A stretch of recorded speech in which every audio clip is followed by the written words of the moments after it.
All right, good morning, everyone. Thank you for coming. The Navy League has chosen to frame this kickoff panel in a very interesting way. What does it take to command our maritime forces? And it reminds me of a conversation I had some years ago with the senior detailer of the surface warfare officers. And I asked him, why do Navy command tours last about 18 months? And he said, well, you see, it's just so hard to stay awake any longer than that. So, I don't know if that rings any bells with CNO Richardson or Commandant Neller, both of whom are about to wrap up their own very senior command tours in a few months, or with Commandant Schultz or Administrator Buzby. But I do know that we are delighted and grateful to have the Sea Service Chiefs here to lead off our day. So, what does it take to command our maritime forces? I understand this as seeking to know both what the leadership philosophies are necessary to guide us through our changing times and how we apply these philosophies to today's very specific circumstances. Changing times. The Pentagon is refocusing on great power conflict.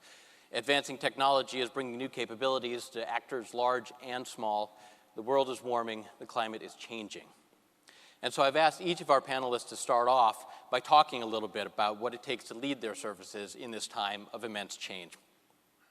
And that will start us off on a discussion, and I'll have some questions, but what I'm really trying to foster here is good professional dialogue among our panelists, men obviously of great distinction and vast experience. So ultimately, I will open it up to your questions. So get those ready, and when it's time, raise your hand and someone will bring a mic to you. I don't think we have mics stand up, right? We're going to bring mics to them. And if you would, please keep the questions short. Keep them short. All right. So let's start with you, Admiral Richardson, and go down the line to General Neller, Admiral Schultz, and Administrator Buzby. Okay, great. Well, thanks very much, and happy to lead off.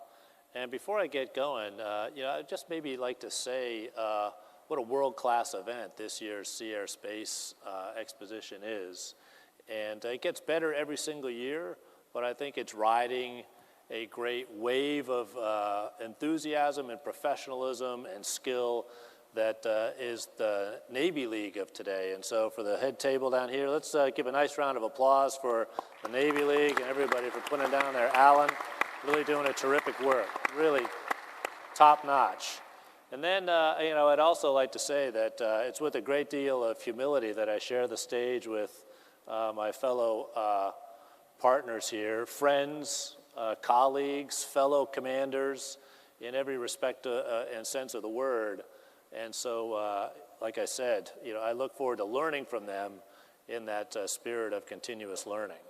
I think that our approach to command rides on a couple of fundamental principles. One, militaries in general, and I think maritime forces in particular, thrive on a decentralized approach to command, right? We do best by giving our commanders the mission, some commanders' intent, and then sending them over the horizon with their teams and with full expectation that they're going to go out there, execute the mission, not only really execute the mission, but do everything that they can to move towards our ultimate objective, seizing every fleeting opportunity and to do that. And, some of those opportunities we're just not going to see back at the higher headquarters. And so there's a great deal of expectation, a great deal of trust and confidence placed in those leaders. In fact, trust and confidence, I would say, are the coins of the realm for leadership in the military and in the maritime forces. And then, so, we ask ourselves, well, what does it take really to earn or have that relationship of trust and confidence, particularly with respect to command? And we've centered on 4 things. One, you've got to have expertise. You've got to know what you're doing from a technical standpoint. Otherwise, no matter how sincere you are, you're just not going to know good from bad, right? And a situation could be decaying in front of you, and without that expertise, you wouldn't know it to react to it. So there's technical expertise. You got to know your business. Then the 3 elements that we've also got to instill in that commander are certainly responsibility, accountability, very familiar to everybody who's ever held command. And then authority, right? Because the most frustrating situation is where we send someone out with great expectations, a mission, we're going to hold them responsible and accountable for that mission, but they don't have the full authority needed to really get after it and execute it.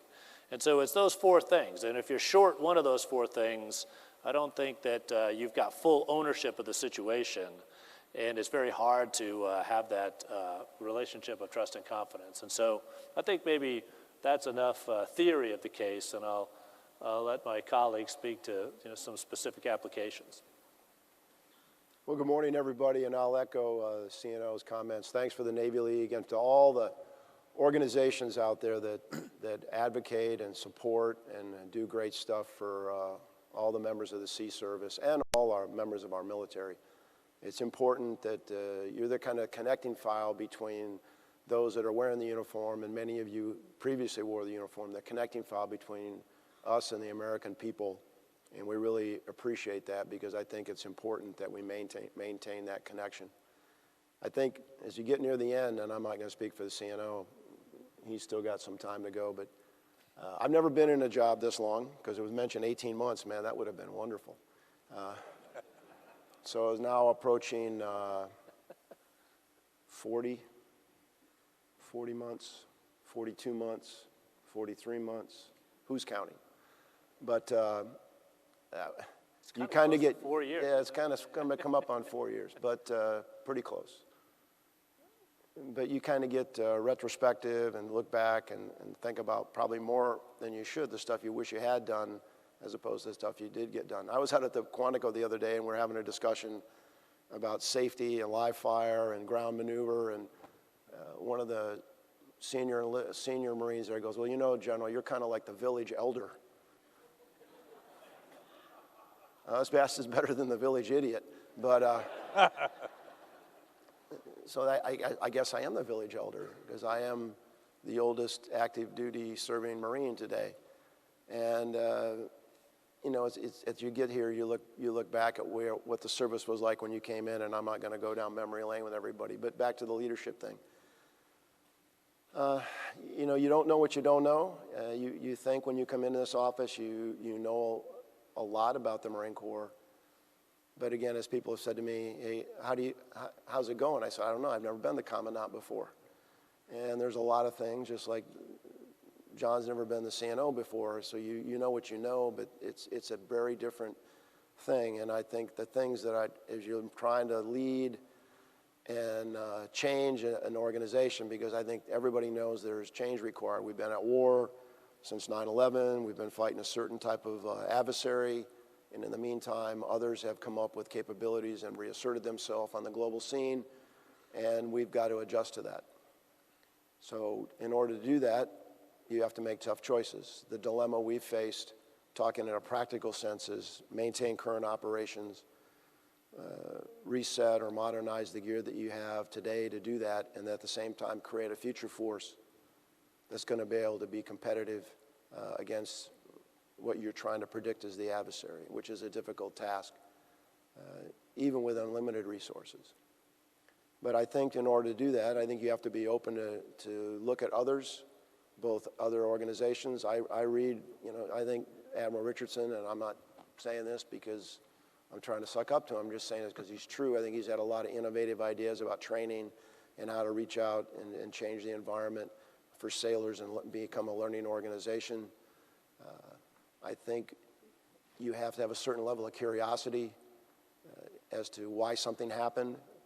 I think you look at everybody and see what they're doing, and if you're not paying attention to what they're doing and adjust yourself accordingly, I think you're missing something along the way. Because there's the change that is downstairs on the exhibit floor and all the things that we're dealing with, the change is happening so quickly that probably at a more rapid pace than we've ever seen. Because of the exponential rate of technology, kind of Ray Kurzweil's, the singularity is near moment where all these things, not just a Moore's Law moment, but every technology is rapidly, exponentially accelerating. So all that's going on. I think you have to be open to those things. I think you have to surround yourself with people that are knowledgeable about that stuff, certainly knowledgeable about things that you're not knowledgeable about, and you have to empower them to be able to speak their mind. Every organization has people that are, would in normal times be considered on the periphery because they're not afraid to stand up and speak their mind and criticize and come up with new ideas, and a lot of times the crowd will shout them down as opposed to embrace them and protect them. And I think you have to be able to take that, because it is painful when you've got people within your own organization shouting out about, hey, why aren't we doing this, why aren't we doing that? And instead you should say, hey, that's probably a decent question. We ought to take a look at that. So I don't know, I don't have any secret sauce other than being competent to the best of your ability. Hopefully others see the same way, but being a person of virtue and character, being open to new ideas, and being willing to accept the risk for change as we go forward. And I think, you know, we won't know how we did maybe for 10 years when somebody looks back and said, hey, this is when we started to make the change from A to B. But again, I appreciate the opportunity to be here, and I appreciate what you do in support of the naval forces, and I look forward to your questions. Well, thanks, Brad. And it's always tough to follow the longest serving member in uniform in the CNO. That's correct, and don't forget that. And he reminds you of that constantly. It is a privilege to be up here at the CNO and the CMC and the Maritime Administration. I take a look through the lens of the Coast Guard. So we're a smaller service, 41,500 geographically dispersed. I want to thank the Navy League, because when you're not hosted on big base all over the country, the touch points that the Navy League has with the United States Coast Guard are tremendously impactful. Whether it's something as simple as recognizing sale of the quarters or helping us with ship commissionings, we get tremendous amount of support from your great organization. The industry, you know, we're approaching a $12 billion Coast Guard today, so we have a different relationship with industry than we've had in the past. So for those vendors and folks here that are interested in what we're doing, we're very appreciative of that. We're on a terrific bender here, sort of recapitalizing the Coast Guard. I would say, you know, as the Fifth Armed Service, the smallest of the armed services, you know, what's different for us is we're first and foremost an armed force, a military force. We're housed differently in the Department of Homeland Security, where we absolutely should sit. But then we're a federal regulatory agency. We're a common sense regulator. We work with the maritime industry, so there's different relationships there. We're a law enforcement agency.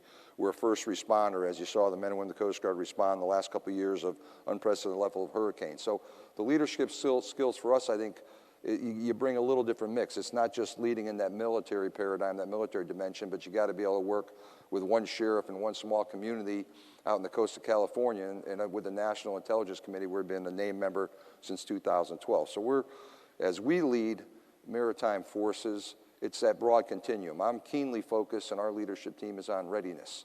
You know, the Fifth Armed Service, we didn't get that bump up here with some of the readiness funding that the President has rightly applied to the military service. That's terrific. We're getting support in other areas, and we're making that conversation, that narrative.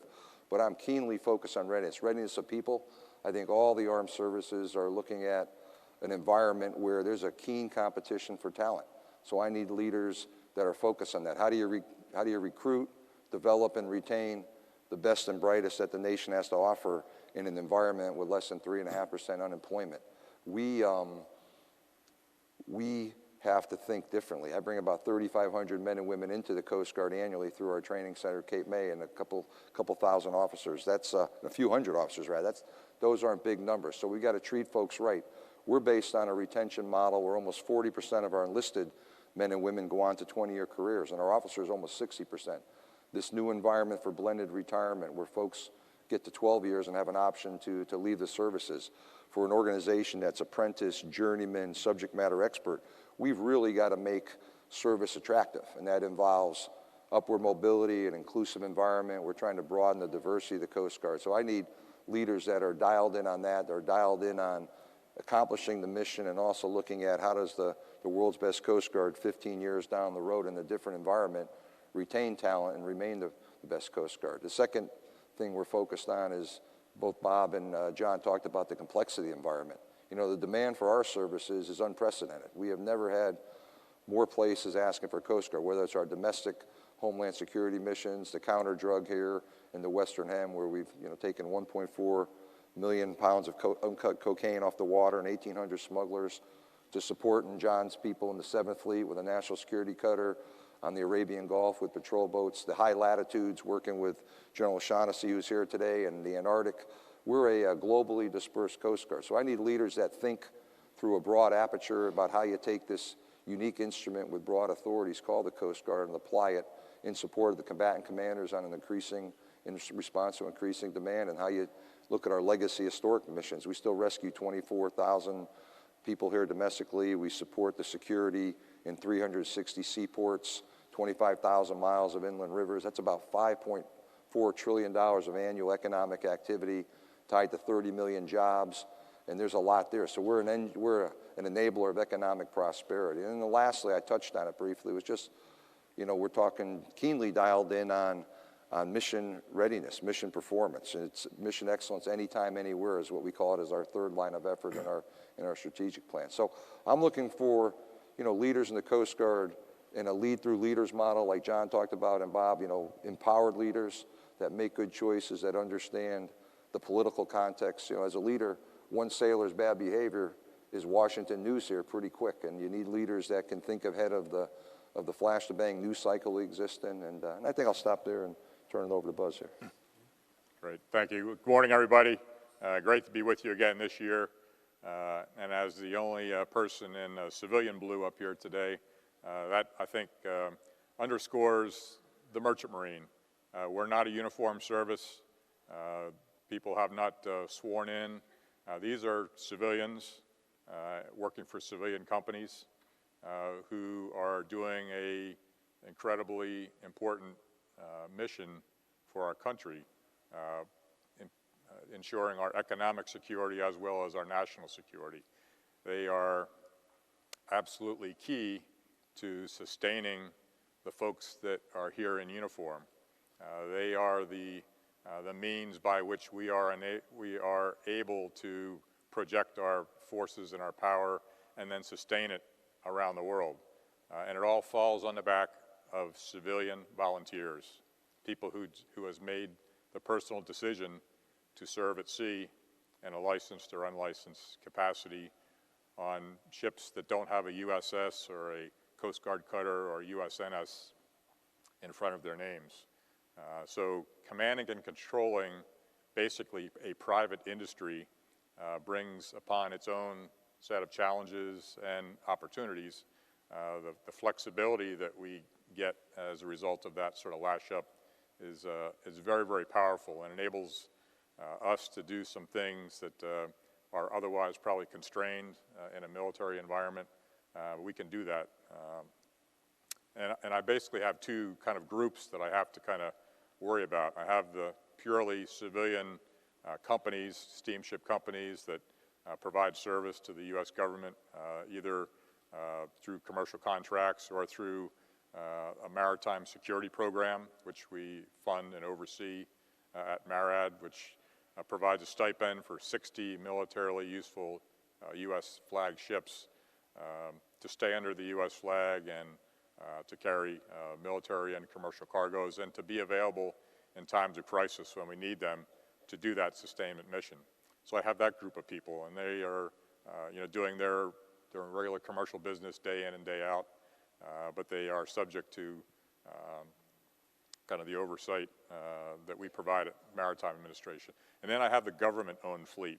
This is the Ready Reserve Force. These are the 46 ships that I maintain, that I own, are funded by Admiral Richardson, that provide our first push of sea lift in the event of a critical emergency or a war lift. Coast Guard, the Commandant, he gets to ride on his own cruise line provided by the Navy, amphibs and the Maritime Prepositioning Force.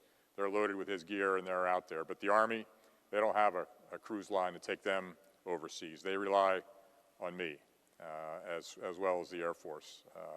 And then sustainment for all the forces once we get into a prolonged operation. So those 46 ships are maintained in a 5-day readiness spread around the coasts. The average age of those ships is 44 and a half years old. I know Commandant has got a few of that age as well, so we commiserate about maintaining old ships from time to time. but that's a real challenge, and those ships have to be ready to go and answer a 5-day readiness to move the majority of our CONUS-based garrison forces overseas in a major contingency. Again, crewed by civilian mariners, people who volunteer to fulfill those positions. So working very closely with those companies, with the unions, who are absolutely critical to making sure, and they are probably the first line of command and control over their personnel, and then we work with them and the steamship companies to ensure that we have that reliable, efficient sea lift should the nation need it. And it's, as you heard, it's done with some fairly old equipment, which in itself brings up readiness challenges. 44-year-old ships don't rest easy. They need a lot of love and tender care and a lot of money, and that's a continuous challenge. Also to keep people motivated. You know, when you're on a ship that's not going anywhere very often, keep them active and keep them interested in the program requires a lot of travel by me. I go out and visit them quite a bit and touch them and make sure they understand where they fit in this grand scheme of our national defense, and by and large they do. And I'll just end by sharing with you the command philosophy that I brought to MARAD, which is the same one that I used at Military Sea Lift Command when I commanded there, and even my very first ship. And it's basically 3 pillars. In accomplishing our mission, put your people first, above and all, and I think you heard that all up and down the line here this morning. Second is be a professional. I expect everyone to be the very best at what it is they do. And number 3 is be a good shipmate, because that's how professionals treat each other as good shipmates. I think I try and reinforce for everybody, you keep those 3 things in mind, we'll be square between them and me, and we'll have the force that's necessary to meet our nation's needs in the future. So, thanks. Great, thank you. I think we heard from several of our folks up here about how crucial learning is to leadership, and especially in a time of great change. I know, General, you mentioned that you like to surround yourself with people who know this stuff, and that's how you learn. But I'd like to hear from the other 3 how you personally learn. Your jobs are so difficult. All the easy decisions have been made before they get to you. Your time is precious. Where do you find the time to learn, and how do you do it? And Admiral, let's start with you. Sure. Well, first I want to say, and you got a taste of it just in the opening remarks, yeah, I learn a lot by spending time with folks like General Neller and the rest of the team up here. And so, the connections between leaders, I would say, are absolutely treasures, right? To make sure that we can learn from one another, and learn from one another not only from a professional standpoint, sort of a technical standpoint, if you will, but also, there's at every level of command, I think, the group of people that you can really share lessons with and share issues with gets smaller. And so it becomes even more important that I can call up our tribal elder every now and then and just ask, hey, I'm dealing with this. What do you, how would you do it? And so there's that type of learning. Another thing that has been a key facet of my approach to learning ever since I taught the submarine command course was we learned a tremendous amount from similar courses from our allies and partners. And so maybe if we could just have everybody who's here from a partner or allied Navy that's here at Sierra Space just stand up a little bit and be recognized, please. Yeah, everybody, come on, you got it. And so, yeah. Thank you so much for doing that.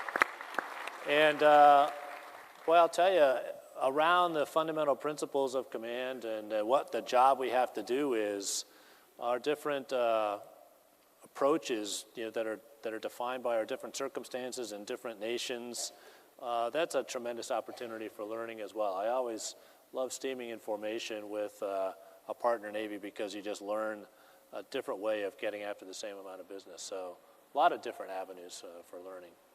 Yeah.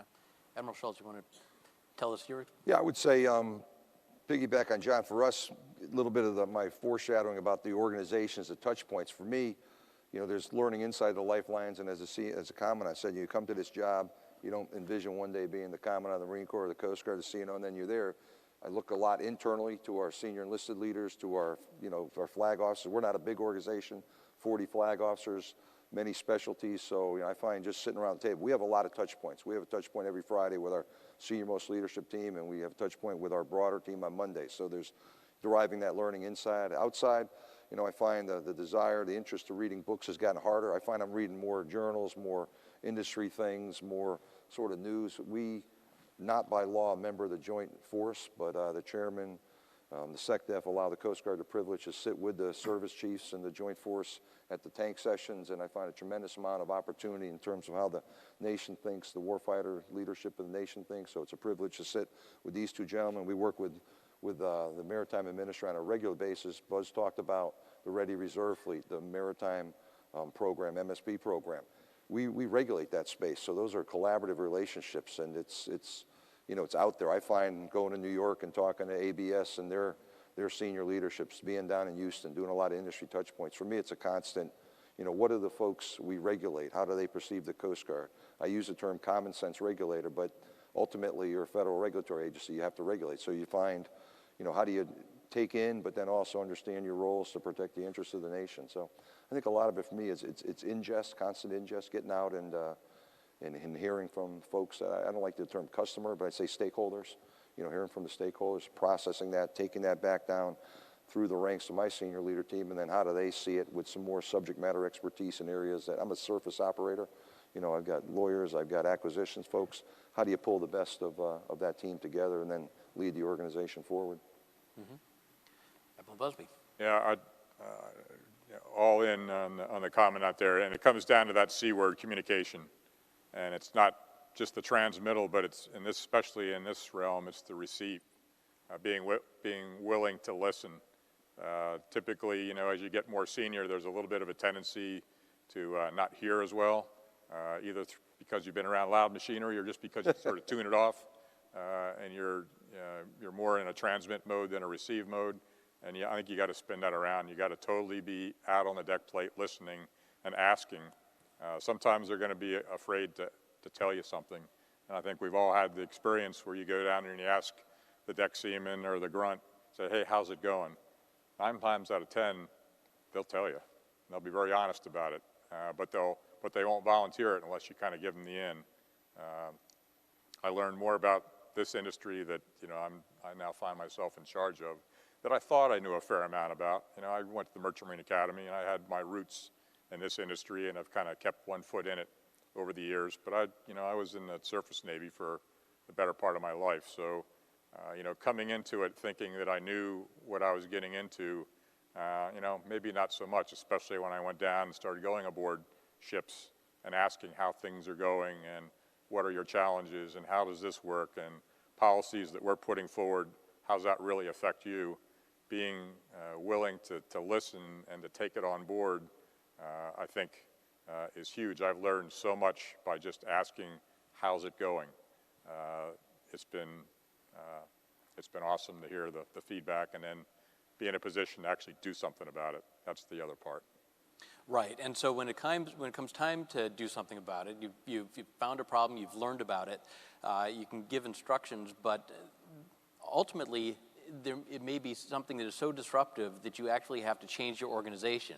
You know, organizations are not set up to do whatever it is you need to do. The story is told of Kodak as a quintessential organization that somehow didn't see change coming and got run over. But I think the truth is a little bit differently there. The executives of Kodak did know that chemical film was on the way out, and they invested in digital technology, but their organization was just not able to change fast enough. In general, you have said that it's not enough in this era to keep up with technological change and innovation, but the pace of change not only in the technology, but also in your organization has to change, has to go faster. Tell us a little bit, everybody, gentlemen, about how you are making sure that your organizations are changing to keep up with today's radically changing times. Well, first, I want to thank Buzz for giving us our new advertising slogan, go to war on a cruise line. Thank you for taking us on a cruise line there, Sano. I never thought of amphib ships as a cruise line, but you know, it's easy to change when you have a catastrophe, because then you do the forensics and then people see that, okay, there was something wrong, or probably not something wrong, maybe we just didn't follow the procedures. You know, maybe because the people that have preceded us for the last 240 plus years were not foolish men and women, and they wrote a lot of this stuff down. And so sometimes it just comes down to execution. But if you see a situation or you anticipate a situation, I think that's those people that I think have been effective as leaders. They've anticipated something to happen, and then they convinced everybody else that it was worthy of paying attention to. Because change is hard, because when you change something when there isn't a catastrophe, that would imply to the people that are doing what they're doing that they're doing something wrong, which is not the case.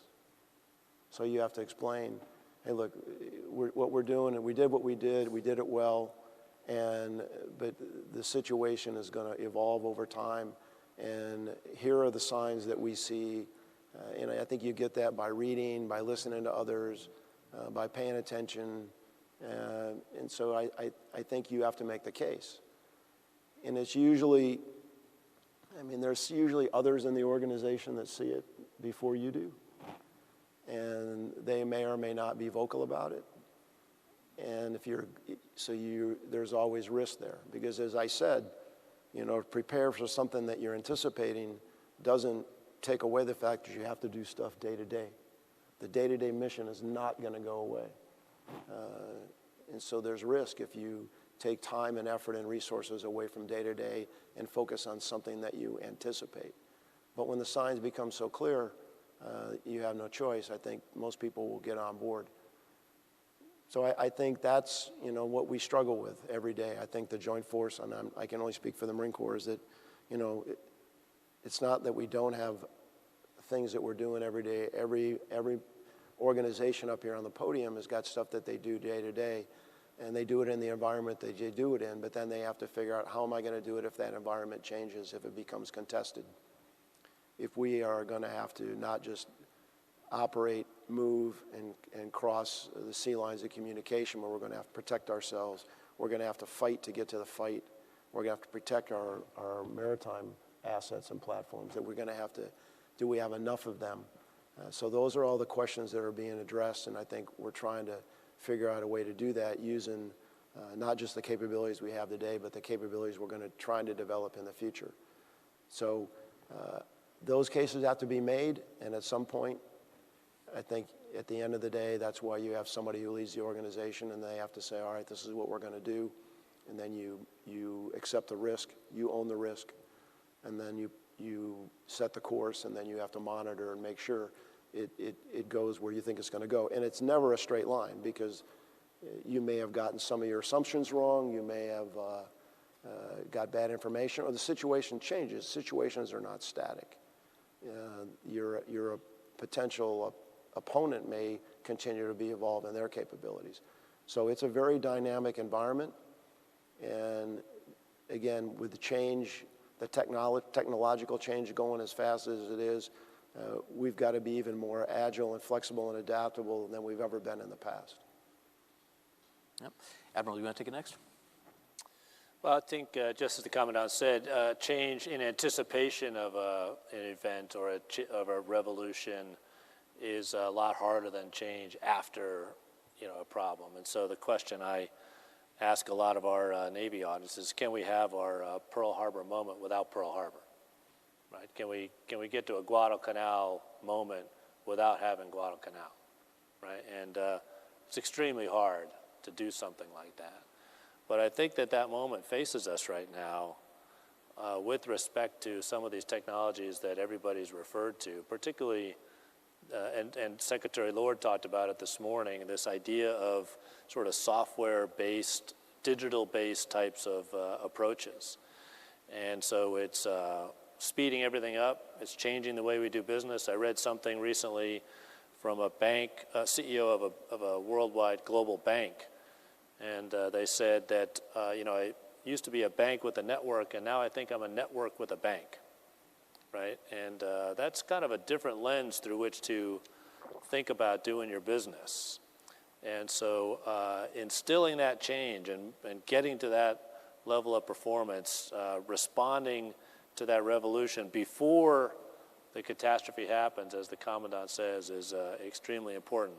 And particularly this one with digital and information systems is going to bind us all together a lot more closely than we've historically been bound together. We've had sort of the luxury, if you will, of being able to do man, train, and equip and all of those sorts of things in relative stovepipes, and then we can bring it together in the operational context late in the game.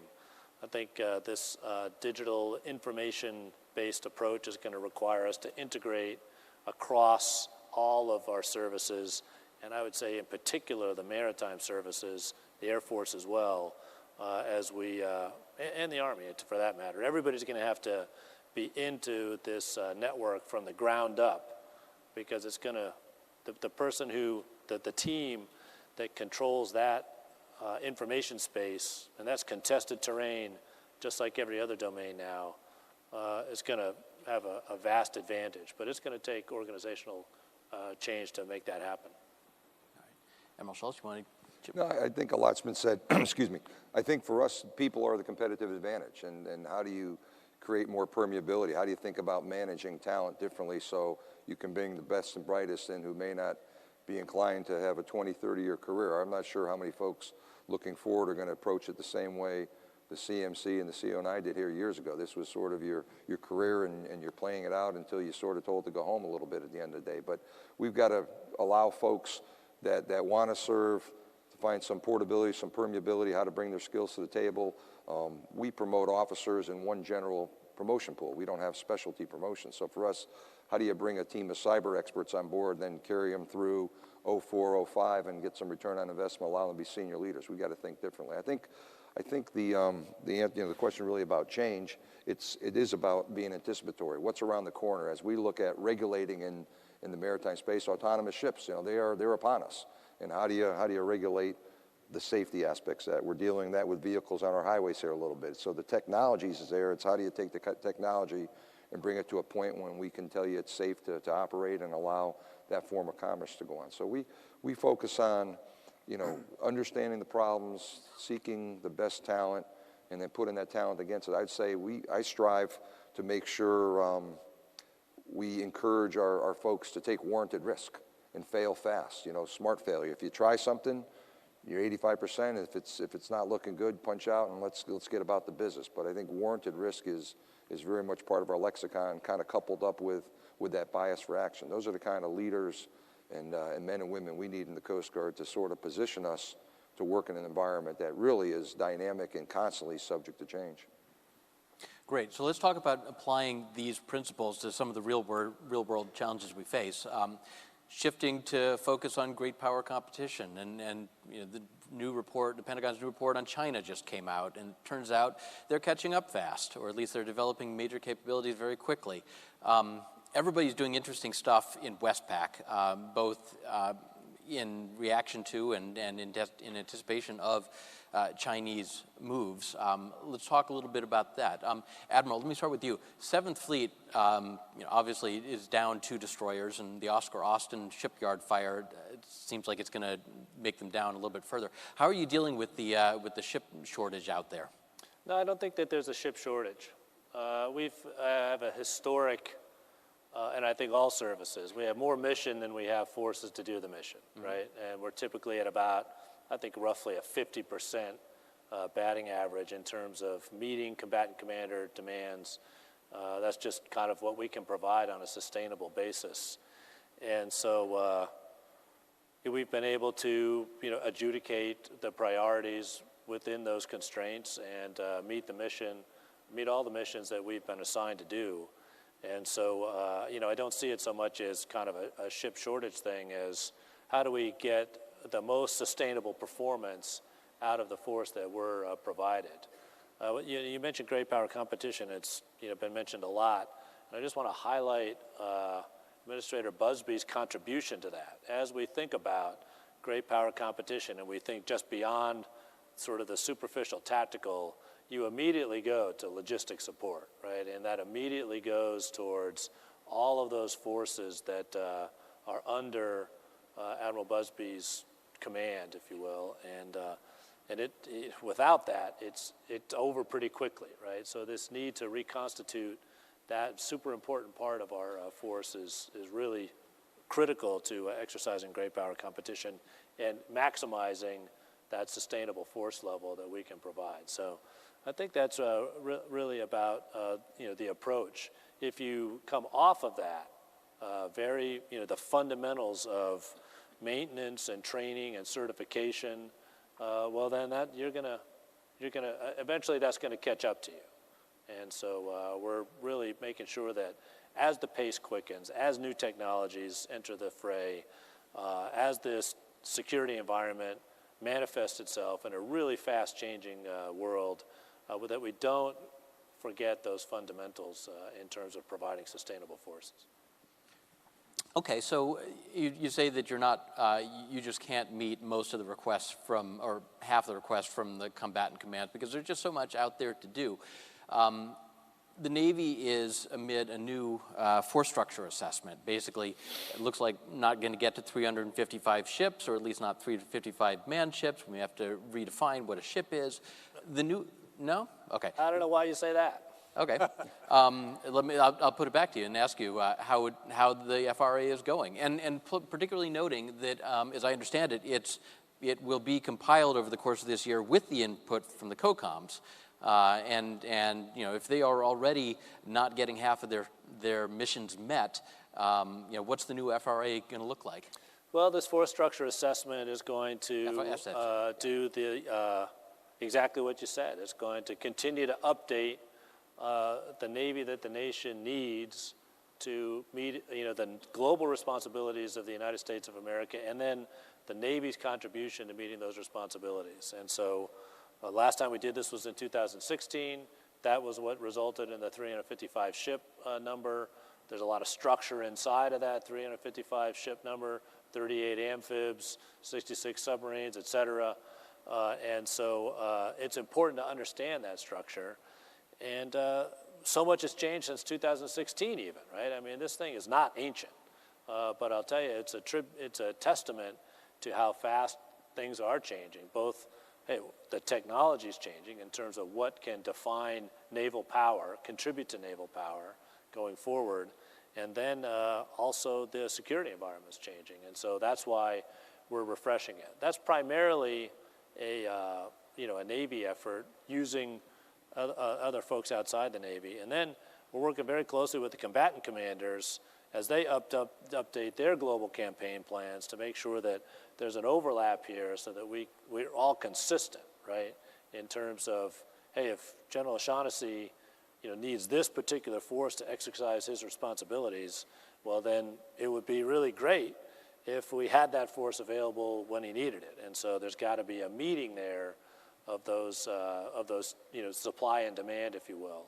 And so that's kind of the effort that we've got going on. Should finish up later on this year, late in the summer, and that'll influence our, I guess, POM and everything else, the Navy that we strive to build going forward. Okay. While we're on ships, let me ask you. Last week, the decision to not refuel the Truman was reversed. That's obviously several billions of dollars, and now that your successor will have to actually refuel the Truman and keep it going, what changes in your overall plan?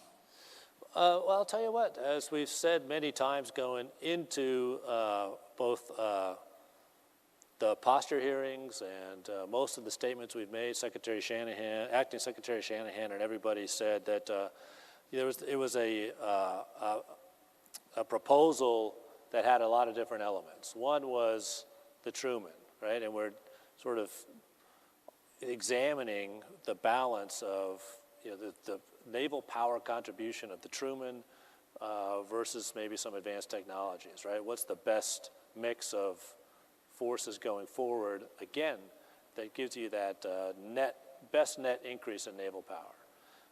And we knew that we were mindful that, just as we talked about, the force structure assessment was underway, global campaign plans being updated. And so we were always, and we said, this is a potentially reversible decision pending the outcome of those studies. And so we were always fundamentally prepared to reverse that decision if that's what the environment showed. The environment showed that earlier than we anticipated. It provides clarity in terms of our way forward with respect to this decision. And so it's just a matter of finding the resources to go get it done. All right. Back to, I guess, the larger question of great power competition and China. General, you've got, I guess, the first squadron of F-35s embarked on an amphib out in Westpac. You know, what are the challenges out there, and what do you need to do to meet them? Well, we've embarked F-35s 3 times now. Is that right? So 3 deployments. They went off the West Coast. They went into Central Command. 31st MU had them embarked, and then they also went down to an exercise in the Philippines. So it's airplane's very capable. The readiness was really good. If you get into higher lot numbers of airplanes that have the upgraded, the most recent type of software in them, the readiness has been between 70-75%. Older planes, we're trying to upgrade those. So the capability is there, and I'm not going to talk about what they did or didn't do or how they did it or didn't do it, because I think we need to get back in a space where we talk about, you know, we need to be a little more guarded in what we talk about and what we do and how we do it, because I think our adversaries are paying attention to that, and it matters.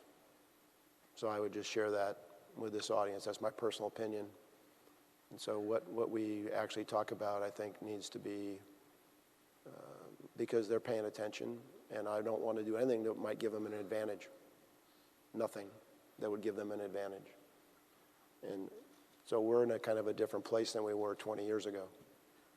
So as far as having a 5th generation airplane on a big deck amphib, I think that's a capability that advantages the combatant commands and advantages the naval force. Obviously, where they are in the contact and blunt zone, they have to be protected, or we've got to be able to move and position them and maneuver to a position of advantage. But the airplane gives us a certain capability out there, and it's going to continue to grow as we continue to field more and more of these airplanes. What we're working on is a number of concepts on how we can increase the capability as far as how they're employed, and the CNO mentioned the logistics. As you distribute the force, whether it be a surface-based force or a land-based force, you've got to be able to sustain it, you've got to be able to move it, because if you stay anywhere too long and you're not conscious of your signature, which is something, again, those of us that grew up in the 70s and 80s and faced the Soviet Union, we're very conscious of our signature, our electromagnetic spectrum signature, and we really haven't had to worry about that since the wall fell down, because our adversaries, our potential adversaries, had no ability to do anything about it. That's not the case anymore. So there's a lot of work going on. Every time a naval force sails off the east and west coast or goes out of the Japan or Okinawa area, they're doing a fleet battle experiment where they're operating in that environment to condition themselves to be able to do that. So there's a lot of different things going on with our training, how we employ the capabilities, how we're going to experiment with future capabilities as we look to maintain an advantage. Again, the goal here is not to have a conflict. You know, we're trying to deter, and we're trying to assure our adversaries. But in the Pacific, there's a lot of competition of different levels, mostly economic competition. And for us, we can support the other elements of national power, whether it be diplomacy, information, or economics, by being out there. The Coast Guard, a lot of nations have Coast Guards, are concerned about their fisheries. They want us to show up and train their military or their naval forces. We can do civic action, and so we're becoming more and more active and throughout that, not just the Pacific AOR, but all the AORs, working with our partners. All right. And Admiral, you're, of course, forces are no strangers to the Western Pacific, but you had a cutter make one of the FONOPs, one of the Freedom of Navigation operations for the Taiwan Strait recently. That's new? Yeah, Brad, we do have a national security cutter supporting John's team over there in the 7th Fleet, and we intend to send a follow cutter. I think it's a different face there. Obviously, we send that ship to the Tactical Control of the Navy. They did a Taiwan Straits transit. They did some UN Security Council resolution work here against DPRK earlier in the deployment.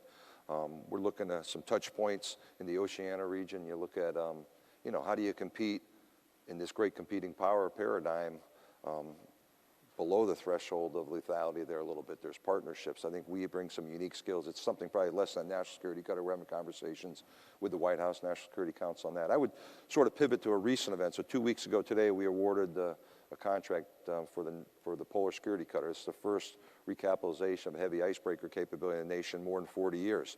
And simultaneously, and by no coincidence, we put a new, what we call the Arctic Strategic Outlook out there. And it really refreshes a plan that my predecessors put out 6 years ago in 2013, talked about the Arctic as a place about safety, security, and collaboration. The new refresh talks about, you know, those same factors, but it's really about competing power up there. We've got China operating 6 of the last 6, 7 years here off the Alaskan Arctic, obviously paying attention to what the Air Force is doing in places like Elmendorf and other places, paying attention, you know, they're a self-declared near-Arctic state, and that's of interest to us. There's about 13% of the world's untapped oil, 90 billion barrels is up there on the ocean's floor. You got $1 trillion of zinc, nickel, lead type rare earth minerals that we care about, that others are concerned about, and it's a geographically, geostrategically competitive space. I think former Secretary Mattis was up there and talked about upping our game in the Arctic, and then looked at the Antarctic. So the high latitudes on both ends of the polar regions here a little bit. China's asserting its place down there. So we find ourselves as a Coast Guard in that great power model, trying to figure out what's sort of those offsetting capabilities and capacity we can offer, capacity that supports John's team, capacity that supports the Marines, and some places where we tend to have a lead role, like the high latitudes. Mm-hmm. So the icebreaker contract is out. The competition didn't go quite like everybody expected, but it got awarded. What's the plan for next year? The Coast Guard's unique in that you don't have a fit up. You basically have to make the plan every year. Yeah, I would say first and foremost, I think the contract went quite well. We had 5 industry teams that participated and did some work for us to drive down acquisition schedule, cost risk. Our decisions were informed. We're on an aggressive timeline to do this. The award went out to VT Halter, like I said, a couple weeks ago. You know, we're off to the races. I coined early in my tenure, started last 1 June, was a 6-3-1 strategy. You know, a minimum of 6 icebreakers. 3 of them would be heavy. We've changed the designator from the heavy icebreaker to a Polar security cutter, I think to capture reflect the difference in the space, the geostrategic, competitive nature of the space now. The one was won now. So we're very excited about that award with the support of the administration, with the support of the Congress. I think, Brad, for us, we do got to go back to the till. We've got to, carry that high capital cost in an acquisitions budget. But right now, my sense is we enjoy support from the administration. We support, we enjoy bipartisan, bicameral support on this being an imperative for the nation. The one breaker that we awarded the contract on essentially will replace the 43-year-old Polar Star. 43 years old today, 2024, and we're hoping to have that ship operational. She'll be, I'm not going to do public math, but she'll be close to, 50-year-old ship. And we got her on life support, but the first Polar security cutter is going to go down and break out McMurdo Station. It's the second and third hulls or subsequent hulls that give us some increased presence in the high latitude region. And I'm fond of saying that presence equals influence up there. When we're not there, others are, and there's increasing activity in the high latitude regions. Are you looking to award the second hull, third hull in the next year? Yeah, we're looking to. There's money in the 20 budget that keeps the program moving forward, and then the 21 budget will be another big tranche of money to get after award the second and the third. So between now and 2027, 2028, we're hoping to field at least three of those Polar security cutters and have further defined the strategy for the nation here on what the real needs are. All right. Administrator Buzby, CNO alluded to your vital role in transporting forces. Last year, you said we're on the ragged edge of being able to conduct a large-scale sea lift operation to move our combat forces overseas. That was a year ago. Revisit that statement. Well, I could say the same statement again this year, I'm afraid. We have not in terms of actual numbers, gotten any healthier. We still have about 81 U.S. flagged internationally trading vessels in the world today. We still have 60 in the Maritime Security Program. We still have our 46 Ready Reserve Force ships plus 15 that Military Sealift Command operates. The thing that has changed a little bit is the readiness of those ships has slipped even just a little bit more since it was last year. Manning-wise, we're about the same. We still have, we believe, about a 1,800 or so mariner shortfall for a prolonged sea lift effort. But really, things aren't going to get markedly better until we start getting more ships online and some newer ships online. The good news, I'd say, is that we are getting a much more visibility on the issue.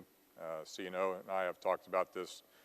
His staff and my staff have been working along with Transcom to come up with a program to how to afford and get the sea lift that the nation needs. We actually have a path ahead that Congress has bought into. It's three-pronged. Most of you have heard of it. But to review, we will service life extend several of the ships out to age about 60 by upgrading their systems, getting rid of some of the obsolete systems to keep them viable because the capabilities they bring are so critical.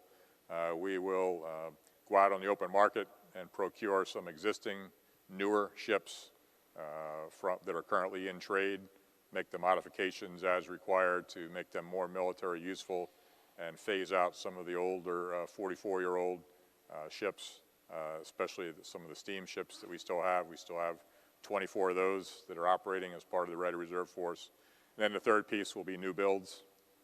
And as you all know, the Navy has a pretty large order book and a lot of plans for building a lot of ships, and we have to kind of prioritize properly where sea lift should fit in to that. And again, we're working with CNO staff to figure out what's the right type of ship to buy, what's the right quantity to buy, and when to phase them in.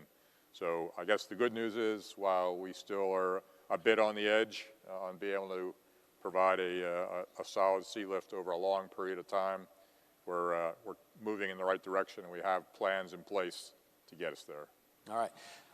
I've got about one more question, and then I will turn it over to you folks. So please get your questions ready, and we'll be there in a second. Last question before we open it up. Let's talk climate change. We've got many other threats in the world: Russia, China, ISIS, North Korea. But climate change is, at this point, inexorable. It's coming for our bases, our coastlines. It's going to exacerbate resource competition in many, many ways. How are your services grappling with this, and do you need to do more? Well, as I see it, it's primarily going to impact commercial ports where we operate in and out of. We have 17 strategic ports located around the country, which will be our powered projection platforms. That's going to be where Army and the other services bring their gear to load aboard our ships to take them overseas. So as I go around to visit those various ports, I typically always ask, what are you doing in terms of making yourselves more resilient as the waters rise? And are people doing enough? Well, they're doing what they can. I do see evidence of things being raised to higher levels. A lot of electrical systems and electronics are being moved to higher platforms as they're being rebuilt and redone. Some areas it's more difficult than others. Down in Hampton Roads area where I live, it's probably one of the more challenging areas where you have not only sea rise but land sinkage. So it's coming together even more quickly. I know the Navy's, with the base down there is challenged with figuring out how to do what they're going to do. But again, as I go around, the ports are aware of it, and to the extent they can, are taking action to try and mitigate for the future. Mm-hmm. Admiral Schultz? Yeah, I would say, Brad, similar. We We're in a good phase in terms of shipbuilding. I talked about the Pole Security Cutter. We're building national security cutters funded through 11 hulls. We started cutting steel with Eastern Shipbuilding Group in January for 25 offshore patrol cutters. We're building out a program of record of 58 fast response cutters. With that, there come home port upgrades. You know, we fund that through what we call major acquisitions, shore infrastructure. So each location we go to where we have to look at, you know, our facilities, the piers, you know, we have to have our engineers really factoring in what do we think those, you know, I carry about a 1.7 billion backlog for shore infrastructure. So when we get a bite at the apple, we're investing for probably a half century here a little bit. So we need to inform our thinking now with the best knowledge we can, and I think we're bringing that into our design work and our thinking, and you know, pivot up to the high latitudes again. You know, folks like, well, if there's so much climate change, and that's, you can argue all sides, and I'm kind of agnostic to the science, but you know, there is a demand signal up there. There is ice right now. We're up there, you know, in the shoulder seasons. As I said, the one breaker goes to Antarctica, but you know, that increased presence. It's not year-round access, even if you had a fleet of Polar Security Cutters tomorrow. It's increased access through the seasons up there a little bit. So we're informing all of our thinking about the topic of climate change. All right, General. You know, we're still recovering or haven't recovered from Hurricane Florence last September. So it's not just the level of the water, which I think is an issue. It's the storms. You know, are we prepared for all, whether it be fires or floods like up in Offutt Air Force Base in Nebraska. So we know that all the new buildings suffered no damage. So you're going to have to build buildings to a different standard because we're a naval force. We're part of the Sea Service. We're going to be at or near the coast. So we have to be somewhere where we can get to the sea. So the over $3 billion bill I got at Camp Lejeune, or we have at Camp Lejeune, is hopefully Congress appears there may be some sort of supplemental to address that and other things like Tyndall and other places. But I think we're going to have to be, as the Commandant said, you know, where we put our buildings, or when the administrator said, you know, do we put them up? Do we find the high ground? Do we look where we put our data systems? We can't put it in the basement of the building anymore. It's got to be in a different place. You have to have different design specifications. And there is some, you know, we are looking at, you know, where we are and what the long-term projection is for those places and what would it cost us to move. I mean, the bill is pretty substantial. And you think about the idea, hypothetically, if you had to move Camp Lejeune or Camp Pendleton, you know, what would you do about that? Where would you go, and where would the money come? So we're paying attention to it, but it is a sobering thought. Right now, though, we're trying to get Camp Lejeune fixed and get ready for the next hurricane season, which starts in less than 30 days. All right. And Admiral. I think I'll just reinforce what's been said. So anything new really is built to standards that accommodate climate change. And then to Admiral Buzby's point, the current situation, the legacy infrastructure, you know, we're working very closely to do what we must to make sure that that's resilient to rising sea levels, what have you. And then just like he said, also working with the community, right? Because we're not just an island unto ourselves. Most of the time there's a community that's affected, and so we want to be good community partners as we work through that.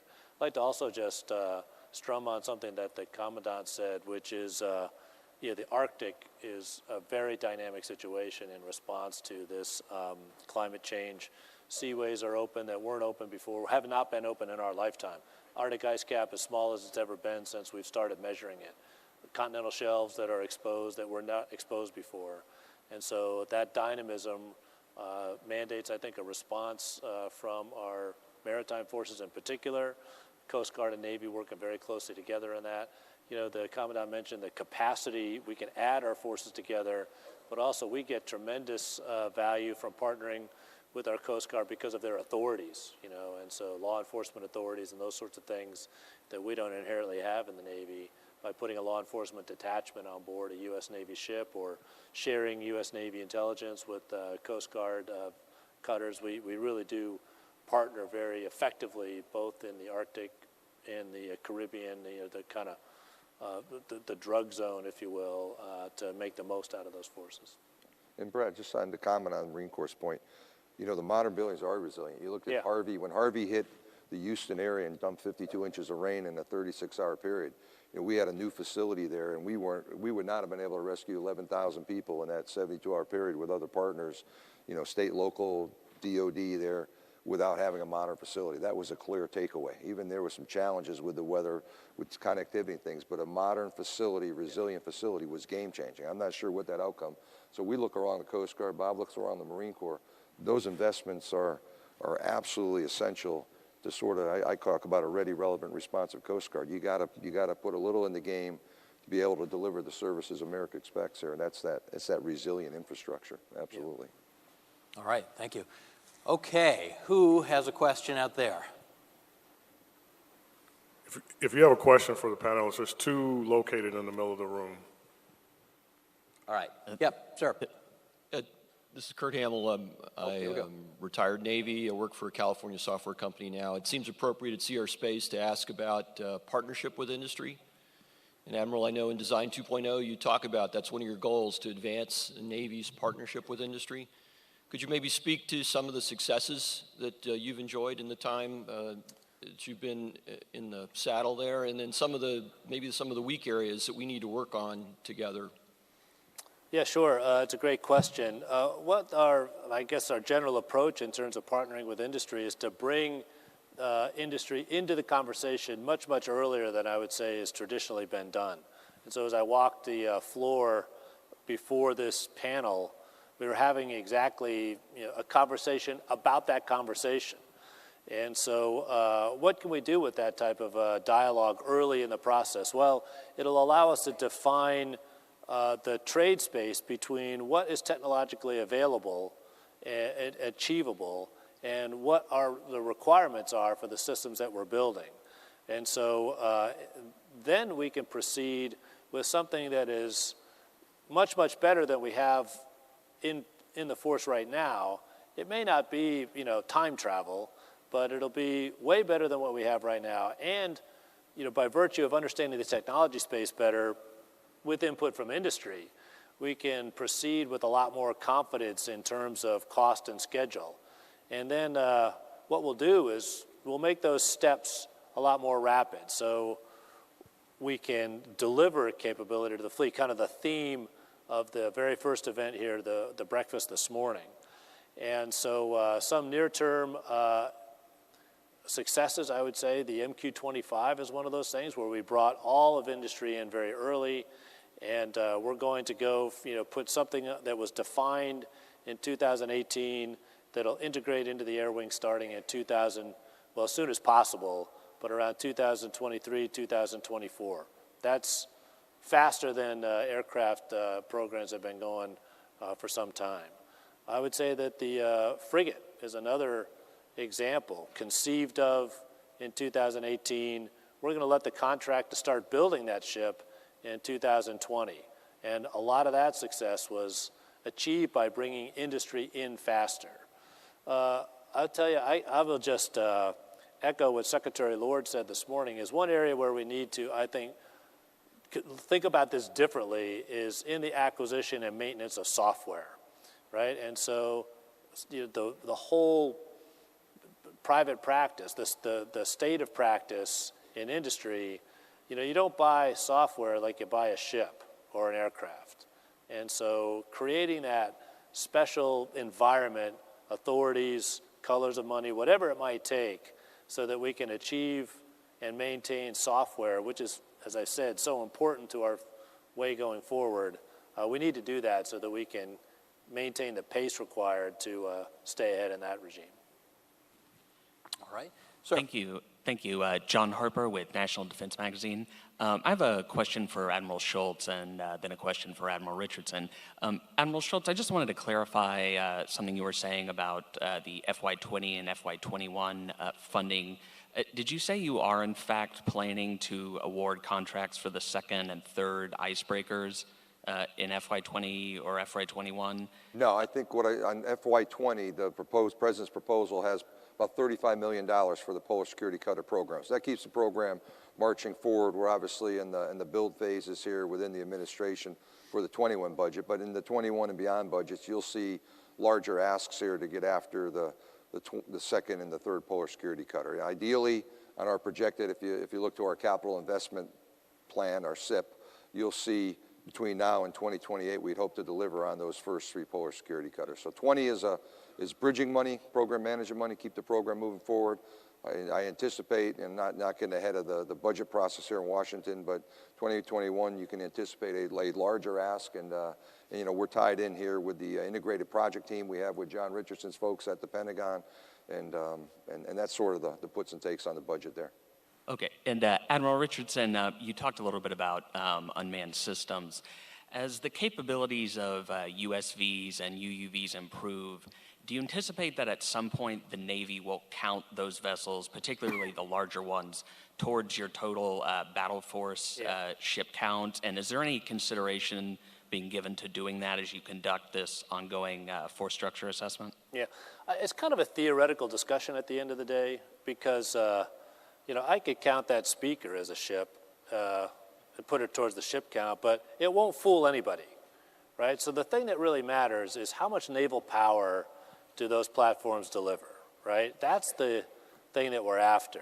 And so I'm not so caught up in what counts against the battle force, right? Because if that platform, manned or unmanned, delivers a requisite amount of naval power that's available and assignable by the theater commander, then okay, that contributes to naval power. At some point, you know, that might come to counting against the battle force or not, but we have to be very careful to make sure that we're not, you know, constructing something that really doesn't, that counts on a tally but doesn't deliver naval power. At the end of the day, the real metric is power, right, and not so much ship count.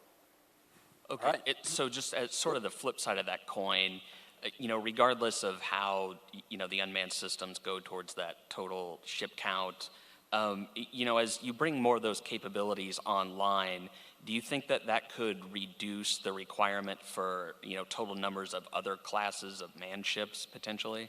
Yes, as unmanned platforms, I think almost inevitably become more capable and comprise more and more of the net naval power that we deliver, given that, you know, the nation needs a sort of a, you know, a set amount of power, and that's composed of many components, then you could definitely see, I think, you can anticipate some adjustments within the composition of the naval force.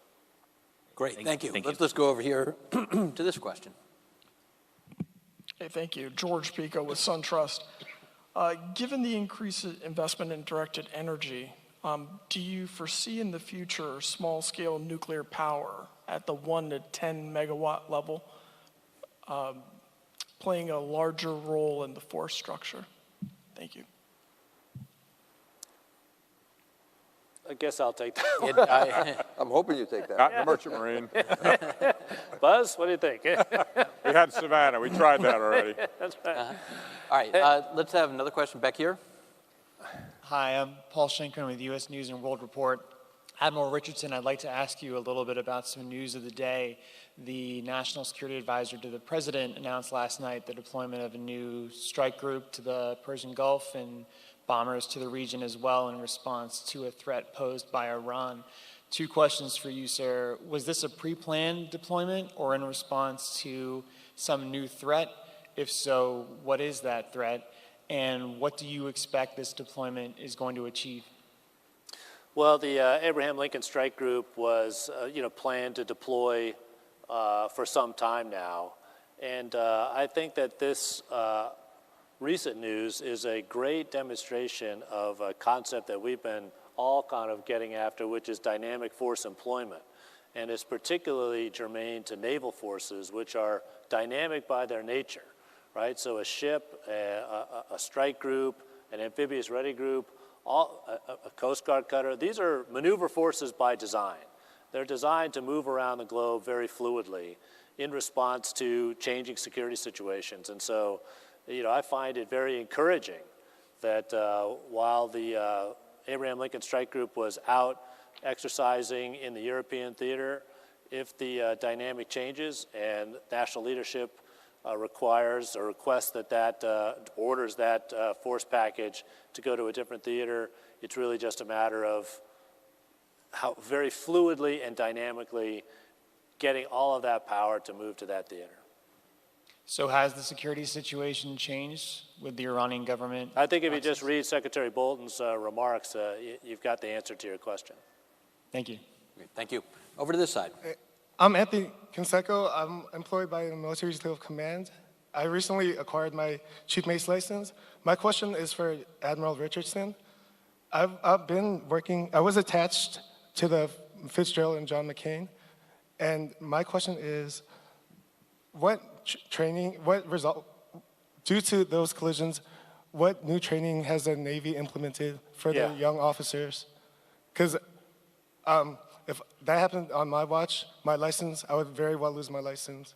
Yeah, I'll tell you, it's a very long answer to that question. You read my congressional testimony, it provides a lot of that.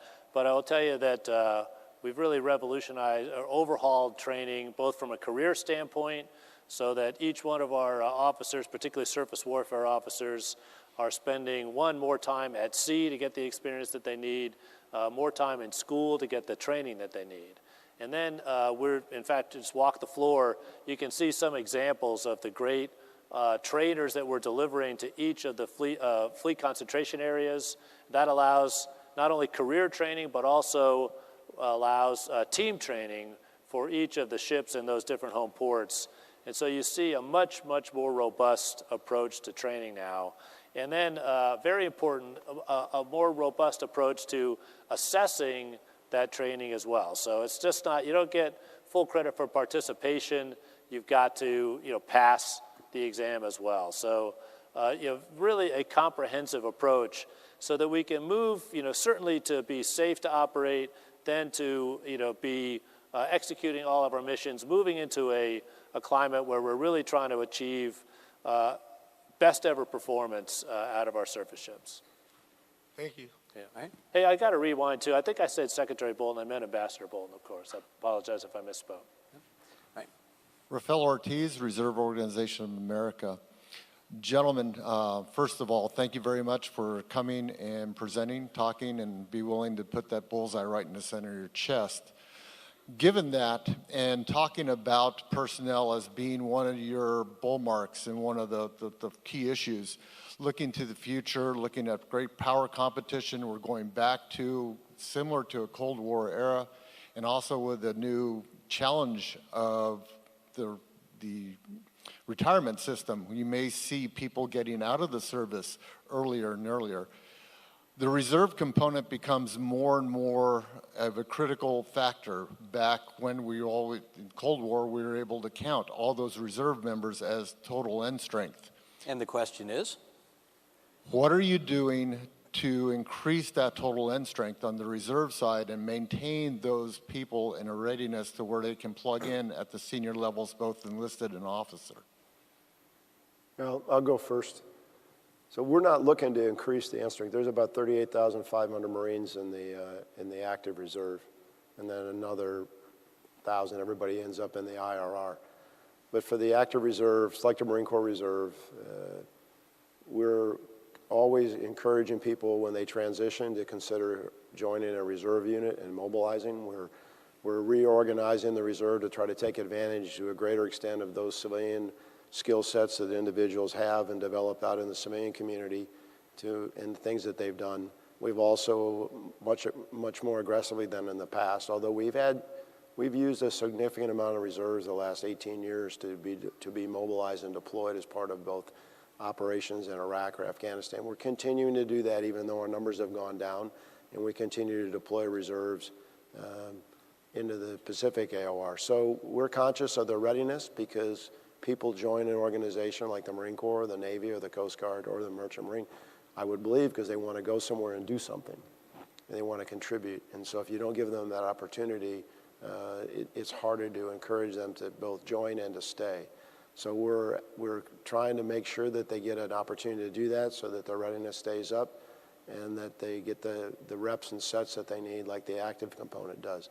But right now, as far as increasing the end strength, other than in certain areas, we're not trying to do that. I will say that I think the Coast Guard has an auxiliary, which I think is a very effective model. We're trying to take a look at that to see if we can get for certain skill sets like cyber or other areas where we could get individuals interested in joining a Marine Corps auxiliary that could then apply their civilian talents to helping our active and reserve force be more effective. See if we can squeeze a few more questions in over here. Yes, sir. Richard Smoke, L3 Technologies. With the Air Force currently embracing multi-domain command and control, the Army also seemingly embracing MDO, where does the Navy stand in reference to supporting those two concepts, or a concept similar to multi-domain operations or multi-domain command and control? Yeah, I think we're all of us involved in that. We maybe call it a little bit different thing, but we're completely united in that effort. Yeah, I would just second that. When the Army is working on multi-domain battle and at Operation with TRADOC, I mean, we were co-signatories of many of the initial documents. Yeah. So I don't think there's any light between us as far as whether it's distributed maritime operations or littoral ops in a contested environment or multi-domain battle or anything else. If you looked at the highest priorities of all the services, I think you would see that command and control in a multi-domain environment and all the different domains of the battle space, and having resilient command and control, reliable and recoverable command and control, which includes power. I'm not going to talk about nuclear power, but power is an issue. You got to have energy to drive these systems. I think we're all in the same place. All right, over here. Thanks. I echo the appreciation from everyone else. My name's Mike Mann. I'm semi-retired. I recently had a conversation with a European shipbuilder who basically said that the commercial shipbuilding industry around the globe is under direct threat by the Chinese commercial shipbuilding industry, and to the point where they can't even compete anymore, and they can't sell ships. I was wondering if you are aware of this or share this concern, or what, if anything, we should or could be doing about it. And I guess this question's for Buzz. I guess it is. Thanks, Mike. Yeah, that's kind of the way that we're seeing it as well. Even the Koreans, who have been, real leaders in shipbuilding over the years, are getting very nervous that the Chinese have come on so strongly and are so heavily underwritten by that government for those shipyards to go forth. They are even branching out now into cruise ships. They have spent a lot of time over in Europe talking to Mayor Werft and to Fincantieri, who have been the real leaders in that industry, and they're looking to start building cruise ships in China. Well, stand the heck by. They're ready to take over that market as well. It is very concerning. The reason that there still is shipbuilding going on in our country is because of government contracts and the Jones Act. Those are the only two reasons why we still have shipbuilding and ship repair going on in this country. Otherwise, it would all be overseas too, which I think underscores the importance of our government shipbuilding programs and double underline the Jones Act. All right. I think I see two more over here. Can we squeeze these in real fast? Sure. This is for Admiral Richardson. First, thanks for your service to our nation and to our Navy. You mentioned that decentralized command is kind of the fundamental command philosophy, but command and control technology has obviously changed since John Paul Jones's days. So how do you balance desire of higher commands to want to be involved, yet still give the float 05 commander the decentralized authority that has been the bedrock of our naval tradition? Yeah, no, I think it's a great question, and what it takes is a little bit of appetite suppression from that superior commander to make sure that that subordinate commander is allowed the chance to develop. And so it's time-tested ways of getting about that in terms of defining, how much risk, if you will, you're willing to cede to that subordinate commander, and then to let them operate with their full authorities inside that, operating space, if you will. And I'll tell you what, if their immediate response or immediate instinct is to get on some kind of a cellular phone and try and call the boss, well, you're probably breeding habits that aren't going to serve us well when operations go down and the first point of attack is the network. And so that network will degrade. We're going to make sure that any enemy's network degrades worse. But at that lowest point of network connectivity, we're going to need to operate in a distributed manner, governed by commander's guidance, commander's intent, and then heal that network faster than our adversary as well. And so I think that it's really, you've got to be much more deliberate about it now, because it's so easy to reach out and touch that person. Having said that, there may be some of those very important decisions where you want to do what you can to connect, and the situation is dynamic. The idea of command and feedback still does involve some communication, and so you want to continue to maintain what you can. I'll defer to General Neller, because you've been I think it's it's a really good question, because if we have perfect connectivity, you're right, you can see everything and you have 100%, not 100%, but I mean you have visual perception of what's going on. And so if things start to go bad, there is the higher you have to fight potentially an urge to jump in and intervene. But if the system is up, I mean, it does give you the advantage to help anticipate. And I'll give you an example. If a unit's in contact and they report they're in contact, you can monitor other nets, and if they request a medevac, or you can anticipate they're going to request a medevac, you can actually facilitate that and set those assets up at a higher state of readiness to support that commander in anticipation of that. But I think what the CNO said is important. I think we're going to be back to the days of what we would call maneuver warfare or mission command or mission orders, because the network's not going to be there. I mean, I'm operating on the assumption, and most of our training is operating on the assumption, that the network that we've experienced with 100% connectivity, with surveillance and all the radar pictures and all that stuff, it's not going to be there. Or even worse, or more egregious, it's there, but it's not accurate. It's not the correct picture, but you don't know that. So we're going to have to be more capable in writing mission orders, telling people what our intent is, and then trust them that they're going to execute the fight within their own space, be aware of who's on their right and their left, and then fight their ship or fight their organization or fight their plane or fight whatever they're fighting, fight their keyboard. And they're going to do what they need to do because they understand what the ultimate end state is. And so that's part of the training change. And so and we have to foster that. And in training, you're allowed to make mistakes, and you've got to put people in a position where they can exercise their initiative. If they make a mistake, then you go back and critique it and get the reps so that if it goes down for real, those mistakes are kept to a minimum. All right, one last, real fast. Hiya, thank you. This is Melody Schreiber from Arctic Today. Secretary Spencer has mentioned the possibility of a freedom of navigation exercise in the Arctic. I wanted to know when that might happen, how likely it is, and how it would go about with the Navy and the Coast Guard. Thank you. Maybe I start, and then Carl, if you want to. Yeah, so we're just interested in making sure, I wouldn't call it necessarily a freedom of navigation exercise in the legal sense that we do around the world as part of that program, but really just navigating in these now free navigable waters. And so we want to make sure that as navigation channels open up, consistent with our sovereign responsibilities, we are an Arctic nation, that we are getting up and remaining familiar with those operating in that high north.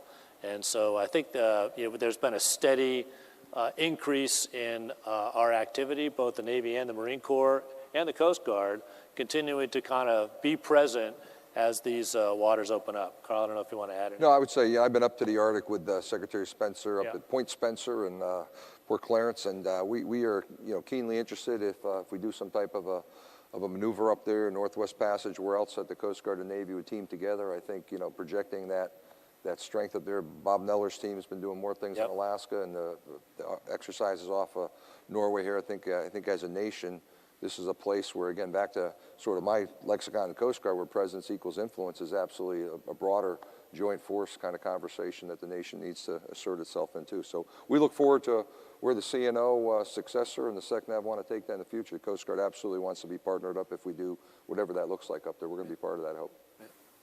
All right, and that'll wrap it up for us. My apologies. Can we squeeze in one question for Dr. London? I had to rush to the microphone for him. Sir. Thank you. Gosh, thank you. I'd like to say, Jack London, CACI. I've long been interested in the vulnerabilities associated with the electromagnetic spectrum. Information warfare, electronic warfare, cyber, SIGINT, all the rest of it. I'd like to get an expression of your views of how that is deemed a priority in the threat spectrum that we face around the planet. I'm sorry, sir. You said the priorities of the what spectrum? Electromagnetic warfare. Yeah, right. Information warfare. Look, it's real simple. We've got an adversary that's put a lot of money into EW and electromagnetic spectrum management and threats. And my question is, how do we see that as a priority in terms of the vulnerability, and what are we going to be doing about it? What is the priority of the national security executives in this area? I'll go first, sir. To me, that's number one. I mean, it's all tied together, because we've created a system of warfare that's dependent upon the network. And if the network's not there, then we're going to operate in a degraded environment. And so the first shot that's going to be fired, there's a fight going on right now in cyberspace and information space and in the spectrum where you can jam. And you're right, our potential adversaries, or in case you just call it, they are out there developing increased capability. And I think we're also doing the same thing, trying to raise our game to increase the number of people we have that operate in those domains. Probably the biggest organizational change in the Marine Corps in the last 4 years was taking the command element headquarters and turning it into an information group, and increasing the number of Marines that are involved with our component to cybercom, and eventually getting those Marines down further and further down within the operational levels, because we know that that's where the fight's going to start, and if we're not there and we can't compete, the fight could end there also. Yeah, the same with the Navy. If you want to just go back a few years and compare then with now, if you think about the way we've traditionally thought about naval warfare, it's been undersea, surface, and air. There's a fourth pillar now, which is information warfare. And they look structurally exactly like those other traditional warfighting pillars. So they have a 3-star type commander. They have a representative on my staff. They have a 3-star operational commander, the 10th Fleet. They have an information warfare development center. So that's a fully fledged part of our warfighting right now that's designed and built. They do man, train, and equip to get exactly after this problem. Okay, and that's where we'll leave it. I want to thank Administrator Buzby, Admiral Schultz, General Neller, Admiral Richardson, and all of you for coming and for your excellent questions. Enjoy the conference.